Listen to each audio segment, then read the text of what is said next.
It's wonderful how accessible media is nowadays. Thanks to our smart devices, we have the world at our fingertips. But what if that increased access to media came at the cost of never actually owning our music, movies, games, and software? The fact is, ownership is one of our basic rights and liberties. Regardless of that fact, we're in the middle of an unprecedented shift in ownership rights. Many companies are moving away from selling products and towards offering subscriptions for their services. So what is the subscription-based business model? It is a payment plan that allows customers to subscribe to a vendor service for a set price. The difference is that you don't own a physical copy of the media anymore. But if you don't own it, do your rights to use the media change? The idea that we're in the midst of reevaluating who owns and controls the media is explained by Jerem at VidAngel, a local video streaming company. Well, first of all, media is no longer tied to something physical.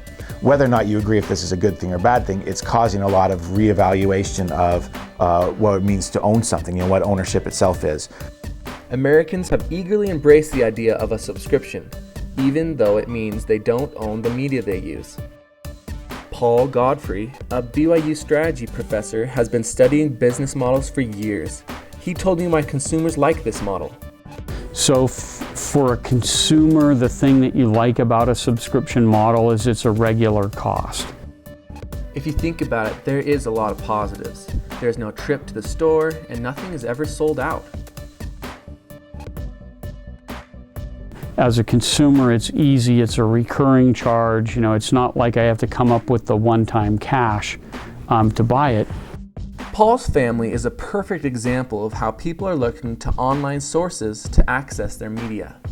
In my family, we were tired of paying $100 a month for cable TV and $50 a month for cable internet and $50 a month for cable phone, so we decided that we'd cut the cord. Well, we love it as a family because our $100 a month cable TV package went to $20 a month, and we're still getting everything that we want to watch.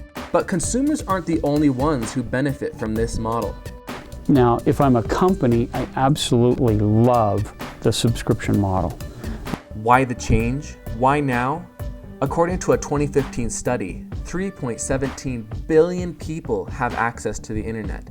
That's 44% of the world's population. The percentage of Americans who have access to the internet is even higher. Netflix is a pure subscription model, and for them, why do they want to stream content? Because they can reach so many more people. It's all about subscribers, right? How many subscribers do we have? And every person that signs up adds to that and just goes slowly up and up. Basically, more people equals more money. And keeping a customer is cheaper than finding a new one. Luke from Adobe explained, and really you think about cost of acquisition versus cost of retention. Right? Previously, Adobe was trying to acquire a customer, say every 3 years when we release a new version. Now we've acquired them, we just need to retain them. It's so much cheaper to retain someone than to acquire them. Because the cancellation rates are so low, that typically once I sign you up, you're going to stay for a long time. In the early 2000s, the music industry was terrified about how digitalizing songs would affect their industry. MP3 players and mobile devices were obviously the future. The problem was, people often obtained digital music illegally.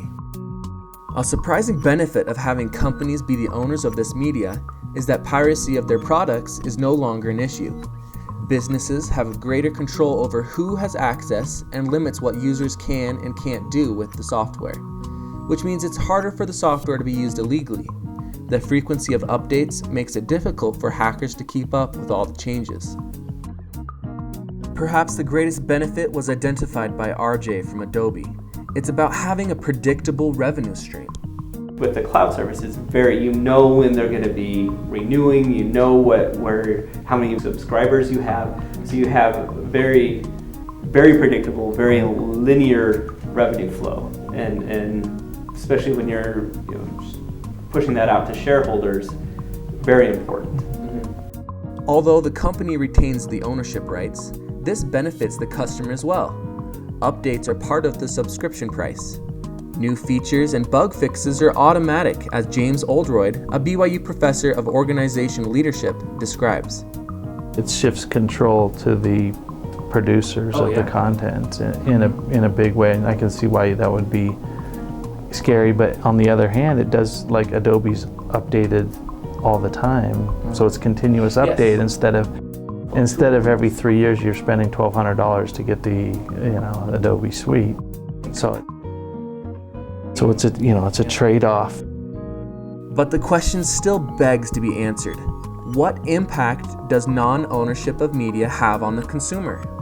So I don't see it as a problem that companies have this control, but I do think that there needs to be protections in place, and as I said before, there needs to be education. Looking deeper, it would appear that there are both advantages and disadvantages of subscription-based business models. Do you own a smartphone, use popular social media platforms, stream video, or use software like Microsoft Office or Adobe's Creative Cloud? Then you need to answer this question for yourself. Do you value access over ownership? If so, you're not alone.